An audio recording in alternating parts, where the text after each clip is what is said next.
A homeless Marine was begging on the streets until a familiar bark stopped him in his tracks. The wind bit through his threadbare jacket as Jack sat, hunched on the cold concrete legs, crossed shoulders tense, a cardboard sign resting against his knees that read, "Homeless Marine, anything helps, God bless." His fingers cracked and stiff from the cold clutched a paper cup with only a few coins rattling. Inside, the December sky loomed heavy above, gray and unmoving, casting a dullness over the street that matched the weight in his chest. People passed him without looking, some clutched their coats tighter, others turned their faces away as if shame might be contagious. A few murmured judgments under their breath. "Faker, get a job, they'll say anything these days." One man tossed a crumpled dollar bill without meeting Jack's eyes. A teenager laughed and snapped a photo from across the street. Jack did not flinch. He had learned to disappear while remaining in plain sight. Once a decorated Marine sergeant, now just another shadow on the sidewalk. The war had taken more than time from him. It had taken his friends, his peace, his home. After coming back stateside, the nightmare started. Then came the drinking, then the divorce, then the streets. What remained was silence, broken only by the occasional clang of a tossed coin and the rustle of feet avoiding his corner.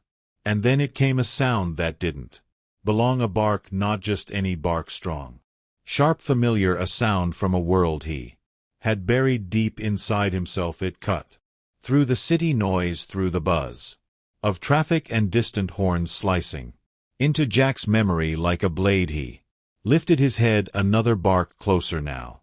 Jack turned slowly, unsure if his mind was playing tricks on him again, as it often did. But then he saw it bounding through the crowd, pulling a leash from the hand of a young woman. A large German shepherd broke free and sprinted across the sidewalk. Its eyes were locked onto Jack with a look so intense, so focused, it knocked the breath from his lungs.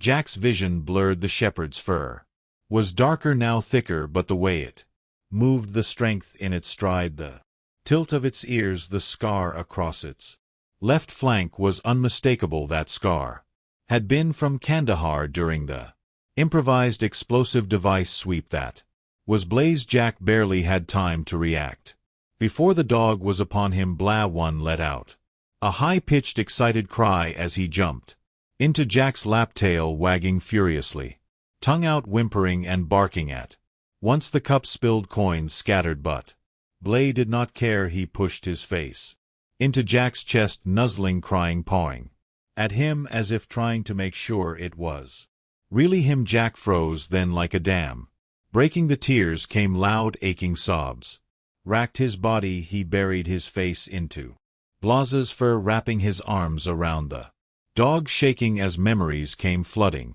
back around them. The city paused, passers by stopped, bones were raised, but for Jack and Blaze there was no one else. The war had taken everything from Jack, but somehow, against all odds, it had just given something back. Jack sat on the floor of the shelter's reception area, his legs crossed, one hand resting on Blaz's back. The dog leaned against him, as if trying to merge their bodies into one. The staff watched with a mixture of awe and disbelief. "It's like he remembered you instantly," one of the volunteers said, still holding the now empty leash. Her voice was soft, but it carried a tremble. Jack did not answer right away. He was too lost in the sensation, Blaz's weight, the smell of his for the familiar way his head rested against Jack's chest, just like he used to during patrol breaks in Afghanistan.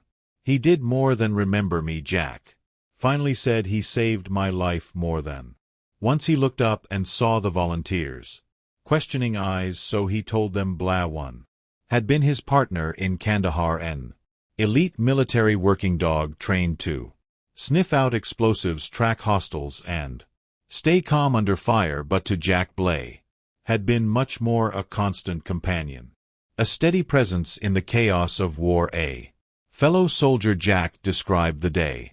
The improvised explosive device almost took his life. They had been on foot, sweeping a dusty road near the edge of the village. Blaze had stopped, stiffened, then bark sharpened low, the signal that meant danger. Jack remembered falling back, the explosion rocking the earth. A second later, shrapnel slicing the air where he had just stood. Blaze had saved him. No medals had been handed out, no press, just another day in the field. But Jack never forgot when Jack was injured during a later mission and medically discharged. He had begged to take Blaze home with him, but the rules had been clear. The dog would stay in service until retirement, and after that, a long list of approved adopters would be considered. Jack was not even notified when Blaze left the force. Years passed.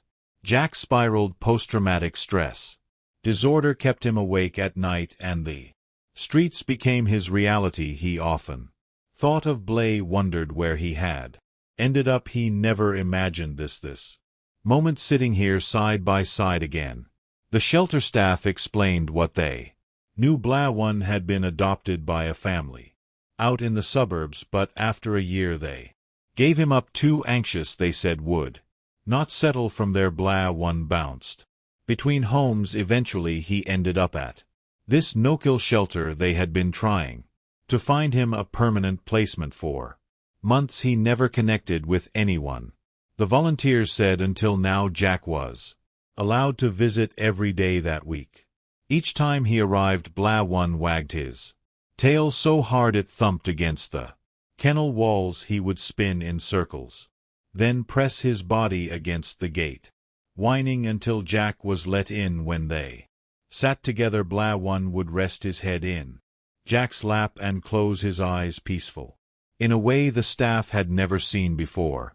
On the 6th day, a young couple arrived to inquire about adopting Blaze. They had seen his photo online and liked the idea of giving an ex-military dog a home. The staff brought them to Blaze's enclosure, but the moment the couple approached, Blaze's body tensed. He looked to Jack, eyes wide. When the man reached out, Blaze backed away and tucked his tail as the woman stepped closer. Blaze gave a low whimper and darted to Jack's side, wedging himself behind him, shivering. The staff froze. Jack turned to the couple and said gently, "He already has a home." He knelt, wrapped his arms around Blaze, and whispered, "You were left behind once. Not again, I promise." Then he stood, turned to the staff and said with a firm voice that surprised even himself, "I am taking him home. I may not have much, but I have him, and that's enough."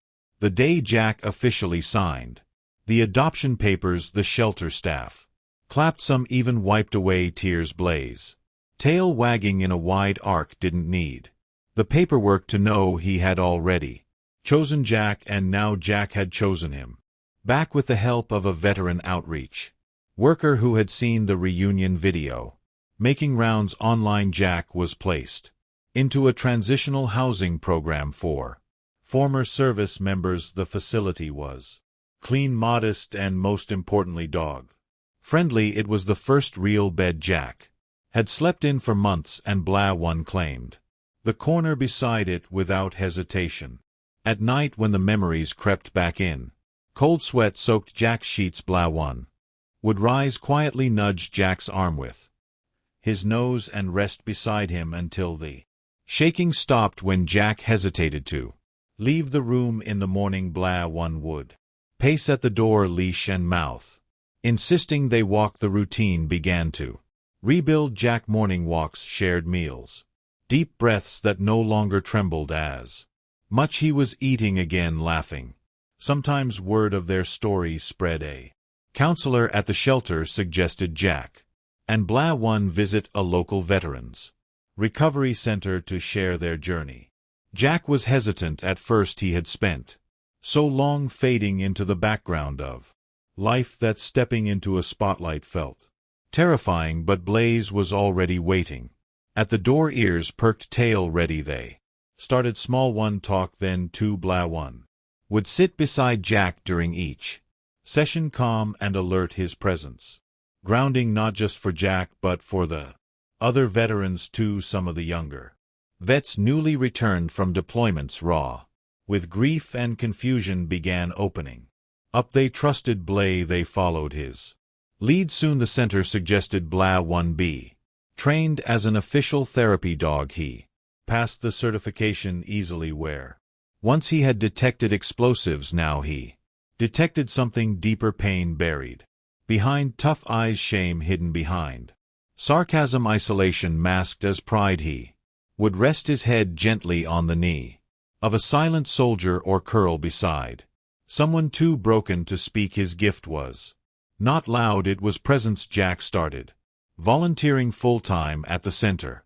Together he and Blah 1 became known as a team. The soldier and his shadow, their bond spoke louder than words. They led support groups, visited homeless vets, and eventually helped launch a program to match retired working dogs with former military handlers at a particularly crowded community event. Jack shared his story to a packed room. He spoke about sleeping on the streets, about losing everything including himself. He talked about the moment Blah 1 ran to him and how that bark had been the first real sound of life he had heard in years. After the event, a young man in his early 20s approached. His eyes were hollow, his sleeves hiding scars.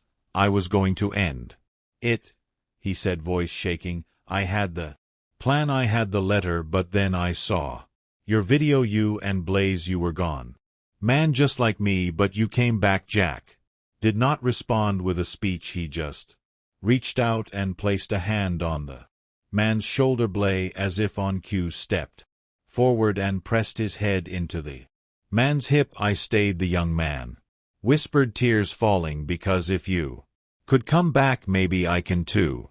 It was a chilly Thursday evening, the kind of night when most of the city had already gone quiet, the streets wrapped in shadows and the last traces of daylight tucked behind the skyline. Jack and Blay had just finished a community event at the Veteran Center and decided to take the long way home, walking through a dimly lit park near the edge of the neighborhood. The path was empty, save for the rustling of dry leaves and the rhythmic sound of Blah's paws tapping against the pavement beside Jack's boots. They were halfway through the park when Jack felt it, a shift in the air, a sudden presence behind them. He turned just as a man emerged from the shadows, hood pulled low, eyes hard. There was no time to react. The man lunged, a glint of metal catching the faint light.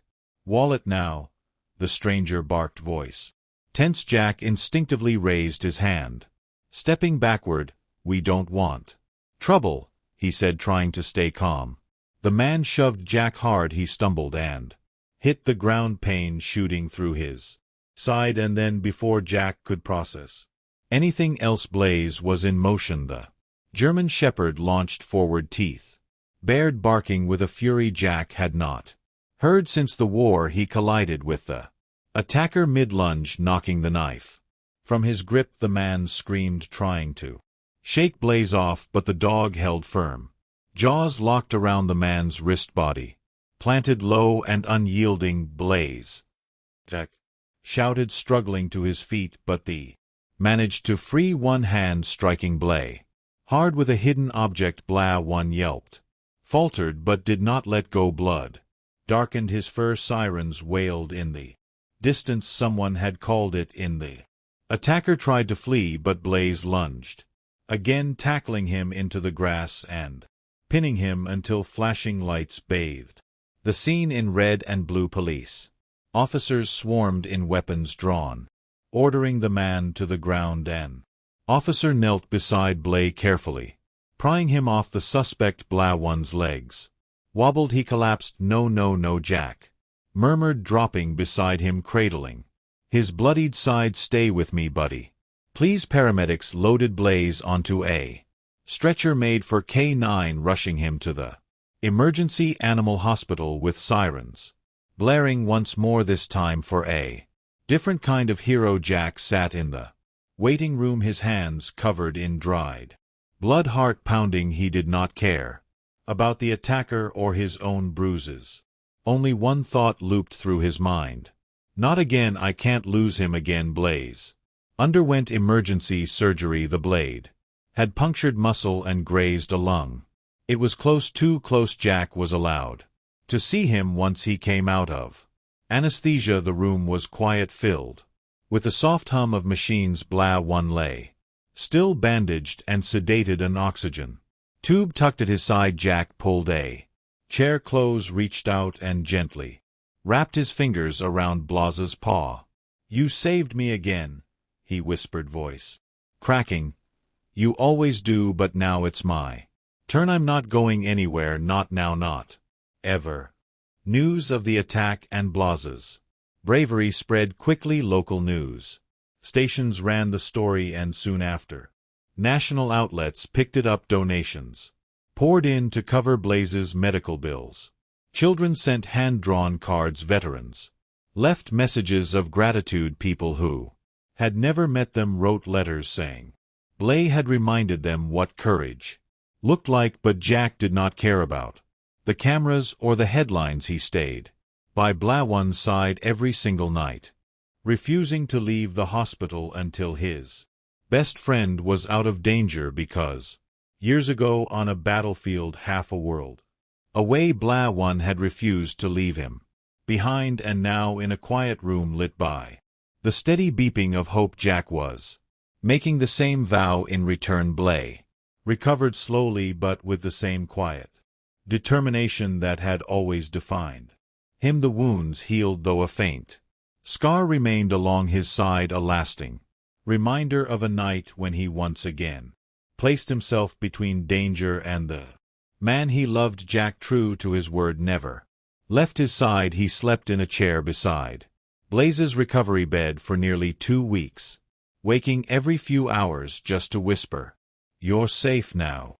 When Blaze was finally strong enough to walk again, the two returned to the center where their second life had begun. The welcome was overwhelming. The staff greeted them with cheers. Veterans hugged Jack. Blaze received a medal, a new vest, and more treats than he could finish in a week. But for Jack, the real gift came in the form of something simple yet profound. Purpose. The Veteran Center offered Jack a permanent position as a peer counselor, working with those struggling through post-traumatic stress disorder and reintegration. They insisted that Blaze join him not just as a support dog, but as a teammate. The two of them would be the Cent's first official veteran canning therapy team. Every day Jack showed up with Blaze by his side.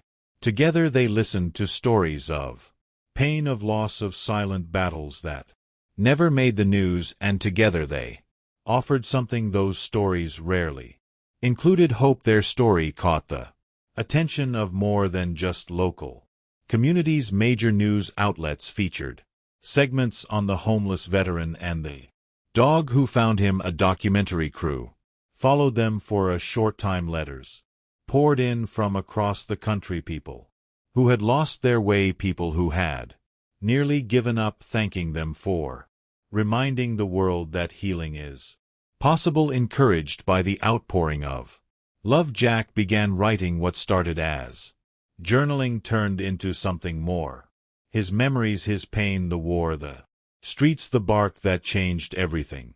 Months later he published a memoir titled The Dog Who Remembered Me. It quickly climbed bestseller lists, not for its style or structure but for its heart. It was honest, real. At a packed veterans conference Jack was invited to speak. Blaze stood at his side as always, ears alert, gaze calm. Jack looked out at the crowd of hundreds and took a long breath. Before beginning, there was a time I thought I was invisible, he said, like no one saw me, like I could disappear and it would not matter, but someone did see me. Blaze did. He remembered me when the world had forgotten, and he did not just save my life, he gave it back to me. There was silence in the room, then applause, then tears, and Blaze's tail, gently wagging, pressed closer into Jack's side.